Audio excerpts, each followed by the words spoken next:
Hey, what's up guys? Into the Burning Abyss here, back with another video. So guys, I just got back yesterday from YCS Minneapolis, and I thought I would share with you guys a little bit of how the event went for me and everything that happened and all that stuff. I did mention a few weeks ago when I made one of my videos that, I think it was when I made the Exosister deck profile, that was the deck I was probably going to take to YCS, and that is what I ended up choosing, just because as much as I love Burning Abyss, I don't think that's it, bro. Trust me, I did try to play the deck against a little bit of the meta. At locals, I played against tier limits. My friends, most of them have Sprite, so I did test a little bit against Sprite, and it's just if I wanted to play that, it's like maybe for a regional, but not for a YCS. So yeah, I ended up going with Exosisters, and I mean, this was my first event ever. Like, I've never actually been to a regional, not even a regional. Like, I've never actually been to a regional. I've never been to a YCS before. So YCS Minneapolis was my first event ever. It was a lot of fun. I did enjoy it. Definitely a lot of Yu-Gi-Oh, of course. We were left Friday, came back yesterday because we wanted to take an extra day to just check out the Mall of America and all that stuff. So fun experience, definitely. I ended up going, what was it? I mean, obviously, of course, I dropped out because I got eliminated from the tournament. Basically, losing 3 times, you basically don't have a chance to get to day 2.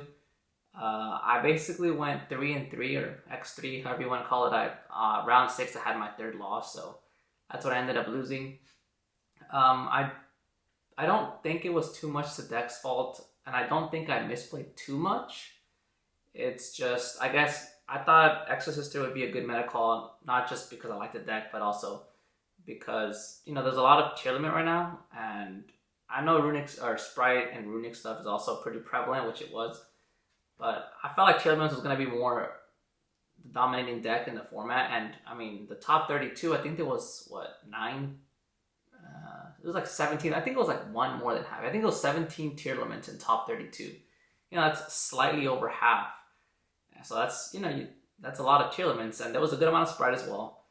And a little bit of other decks like the Bestial cards like Dragon Link, Thunder Dragon, Exorcist. I think it was one Exorcist in top 32. So, I mean, there was a lot of tier limits, right? But I personally think I just got unlucky. I think in those 6 rounds, I only faced 1 tier limit. So, and of course, I 2-0'd that game. So, the others, I ended up, I guess I could quickly go over my matchups. Round 1, I faced Sprite. It was like it wasn't Runic, it wasn't like, it was just more like pure Sprite with the new card, like the Sprine and the Beavers and all that. So I faced that deck. I ended up 2-0ing that person. Yeah, 2-0. Match 2, I faced, Mystic Mind Burn. Like, I've never actually faced a deck. I know this means about it, but I've never actually faced a deck. I won. It was 2-1. We almost won at the time, and yeah, it was 2-1. And I just got, it was crazy. Like, it was pretty annoying, honestly, not being. But luckily, this deck has inherent outs to Mystic Mind, like with Returnia and things like that. But it was definitely a pretty annoying deck to face. And then match 3 was my first loss. I lost to, I believe, Runic Sprite. Maybe it's just me. Like, I know the one thing I did that I should have done better in the tournament was I didn't make Magnifica, or I played a little bit too much around Nib sometimes. And, Nib wasn't really that prevalent in the format, especially now that Lulu Calls is out. So it was hard for me to decide, like, should I play around Nib, should I not? And I think at the beginning of the tournament, like the first 3-4 rounds, I played too conservatively. But I should have just gone for the Magnifica. Like, in those scenarios, again, especially against like Runic Sprite or something, if you don't have like the 4 banishes, you're most likely not able to keep up with their advantage, like just being able to draw so many cards. So I ended up I lost to Runic Sprite, and I think I got 2-0'd. Yeah, I got 2-0'd. I think it's because I played too conservative. I should have just gone for Magnifica the whole tournament. Like, I think the last 2 rounds is when I was like, you know what, I need to just go for Magnifica. The last 2 rounds, I actually ended up playing into Nib all the time, and I never got punished for it. I never saw Nib in all 6 rounds. And then round 4, I faced the Draco Slayer deck. I got 2-0, and that was unfortunately because that was the the game one against the Dracoslayer deck, that was the only game in the whole tournament that I had an unplayable hand. Like, I had no names, no way to get to Martha, nothing, no like prosperity or anything. So I literally went. I won the die roll and I went first, but I couldn't do anything. So I had to pass on. All I had was 2 imperms, and I'm not too. I haven't faced a new. Like, I've never actually faced a new Dracoslayer Pendulum deck, so I did like negate his Beyond the Pendulum, but like he just like it was too much combo and I got OTK'd. Game 2, I went first, and I mean, the hand was playable, but I didn't see like. Oh, again, I played too conservatively. I should have just, played into Nib, and yeah, I lost. And then round 5 is when I faced my first actual Tearlament deck. Of course, that was when I decided I was like, or between round 4 and 5, I was like, man, I just need to play into Nib all the time. And yeah, round 5, I finally placed here, played into Nib. I was like, whatever. And I, 2-0'd. Yeah, it was crazy. And then, like, the guy had no chance. And then round 6, I faced, it was Flunderies, which, like, I don't think this deck has a very good matchup against Flunder. It was kind of back and forth. Game 1, I won because he bricked. He went first, and he just, like, set 2 pass. And I just went full combo and just, I won. Game 2, he went first, but he actually opened, of course, like, playable. I think, game 2 was a pretty big grind. So it ended up coming down to, like, he just, at the end, like, he just out-resourced me. Just the Flunder cards were all in rotation, and I just couldn't stop it. And then game 3, I know, of course, I went first. I forgot exactly what happened, but I think I opened up like a suboptimal hand, and my M board wasn't that good. I think I couldn't go into Magnifica. So, yeah, and I ended up just, like, he had full combo. So, yeah, I ended up losing. And then that's what knocked me out of the tournament. So, but overall, like I said, I think if I had played into Nib more, I probably would have won some of my earlier matches. But, yeah, it's hard to say. And also, it just sucks that I didn't face, like, I only faced 1 Tearlament all tournament. When there was more, like, I think more than half the decks in the room were tiered. So, not much I can do. But yeah, guys, that's basically how I wanted to go over my matchups real quick. And then just show you guys my deck profile, basically, that I took to the tournament. So, let's get to it. Alright, guys, so let's go with the deck profile. I have the cards in different sleeves right now because I already made changes to the deck after the tournament. But so I was kind of lazy to put the other cards that I originally had back into their sleeves, so I just kind of mixed them all together. But yeah, guys, of course, let's get to it with the Exosister monsters. Of course, we're playing 3 of the best card, 3 Martha. Of course, this is the best card in the deck, so definitely play it at 3. You want to see it at every opening hand. So definitely the card that makes the deck good. Now for the other Exosisters, we have 3 Alice, 3 Stella, and I played 2 Sophia and 1 Irene. So I think these are pretty standard. I mean, this card you need it for Martha. So you definitely want to play 3 Maximize on it, and it's an extender, so if you draw it, it's fine. Stella is also pretty good, but you need to draw another name with her, which is the only thing that kind of sucks a little bit, but she still provides another body, so you need a way to get to 2 bodies if you don't open up Martha. Sophia and Irene, these are like the weaker ones. I mean, Sophia's really good to be able to draw you stuff, but it doesn't extend by herself, so I think they're not as good, and Irene's the worst one, of course. But you want a copy in for Vadis. You just don't want to draw her. So I think this is pretty standard. I ended up, I wanted to fit another card in the deck, so that's why I dropped I was playing Sophia at 3 before. But I decided to drop it to, because I added in another consistency card. And then for the rest of the Exosister spells, 3 packs, 1 Carpe Diem. Of course, this is like any Exosister card in the deck, so that's definitely a 3 of. Basically, more copies of Martha. Or if you already have Martha, then of course you can search anything else. And then Carpe Diem, just good to, it's good to like helps you play around Nib. And also, this card, basically, it was also pretty. I mean, it wasn't that great against the mine matchup because obviously my opponent read the card and he knows that this card can out the mine, so he would wait for me to sometimes activate this card and just provide an interruption then to the Carpe Diem. But I mean, it's pretty good in theory to help you out back row, and it did put in a little bit of work, mostly in the Mystic Mine matchup.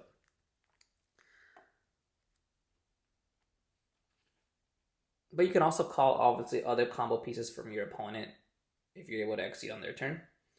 Then for the trap cards, I played 3 packs, or Vadis, and 2 Returnium. I decided to up the count of Vadis to 3 just because, like I said, I thought they were going to be a little bit more tier. And with the Bestial cards too, like you can also trigger Vadis or chain Vadis to those effects. So I thought that was really, it'd be a good meta call. But like I said, I didn't face any Bestial cards myself personally. So it's kind of hard to say if it was actually, it wasn't that great for me just because I faced mostly like non-graveyard decks. Like, I mean, not that Sprite isn't it does use the graveyard, but Sprite is not the best matchup for this deck. And Returnium, I mean, it was pretty good. I like it at 2 only just because it doesn't do anything by itself if you like clog up on it. So, but I mean, overall, even though the Vadis was still pretty good, of course, I just the way that tournament went for me, if I'd known that I was facing those matchups that day, I would have just placed 2. And then the hand traps, we got 3 Shifter and 3 Imperm. I think these are pretty standard. I mean, Shifter, of course, blowout card against any deck on it, almost every deck. Imperm is just plays around talents and just a good negate, honestly. So yeah, I was right there. I think that's pretty standard in every Exosister profile. Now I did decide from the rest of my going second cards, I decided to play evenly in the main, 3 evenly matched and 2 Dark Ruler. Just evenly was broken. The card is so good. Match 1 against the Sprite player. Game 2, I guess I mained it. I kept it in the main because I won game 1 and in game 2 he went first. So obviously I kept it evenly matched in. He said he went full combo and he set 4. And I was worried because I was like, man, he said 4. He has Judgment set, but I couldn't play if I didn't evenly match him. So I was like, I need to do it. Get the Solemn Judgment out of the way. I go battle phase and he starts panicking, or a little bit of panic in his eyes.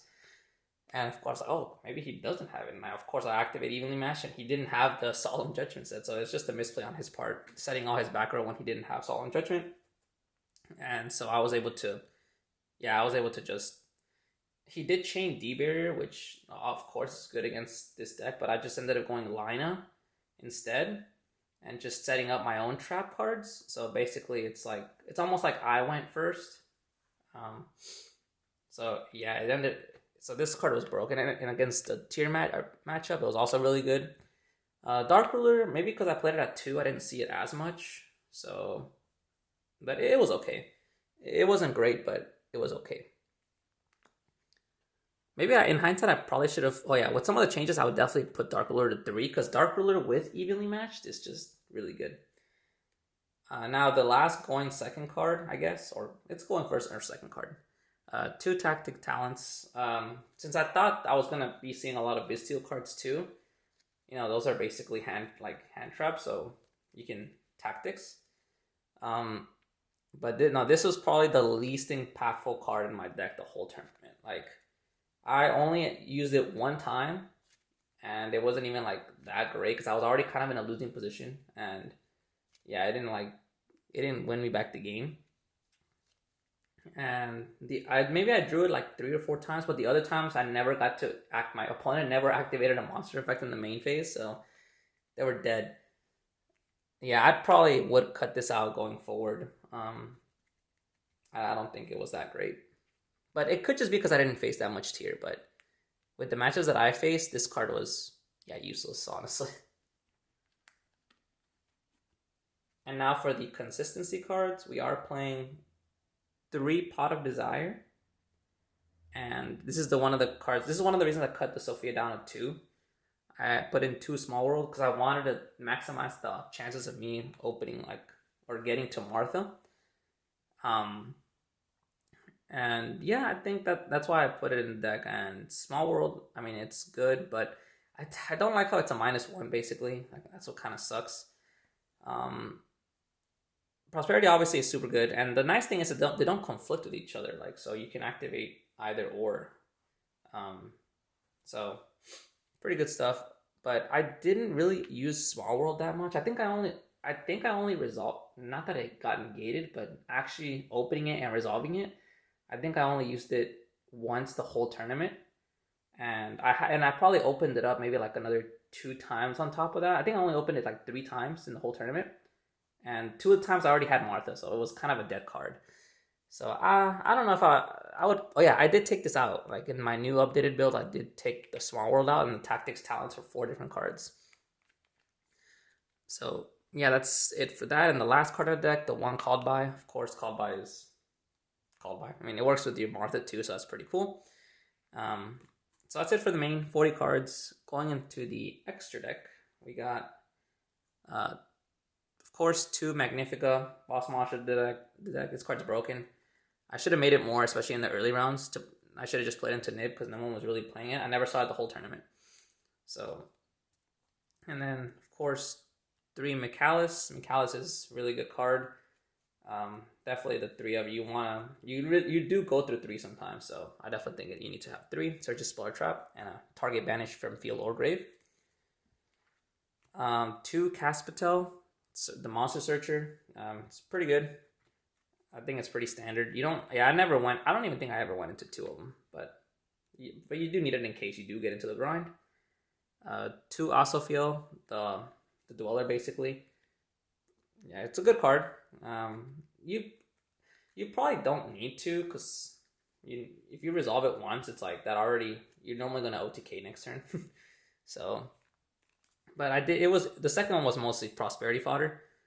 Same with the 2 Jibrin. Most of the time I only used 1, but Jibrin's still a good card. If you're not facing like tiers, then normally you go for with Vadis when you chain it to moving from the graveyard.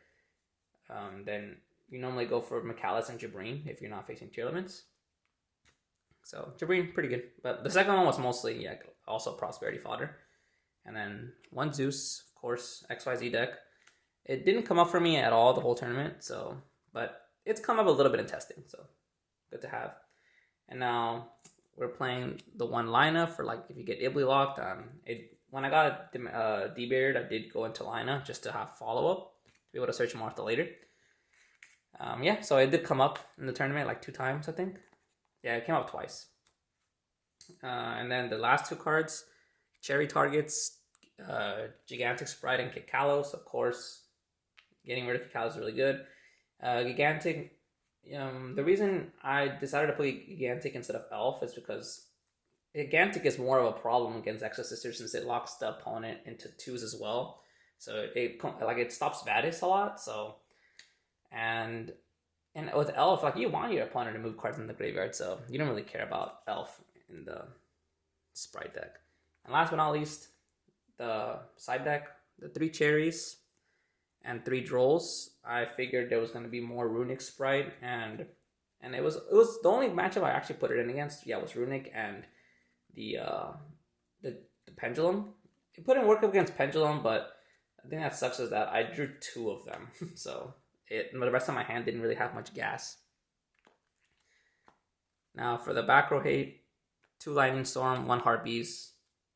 I actually wish these were Cosmics, honestly, but it's fine.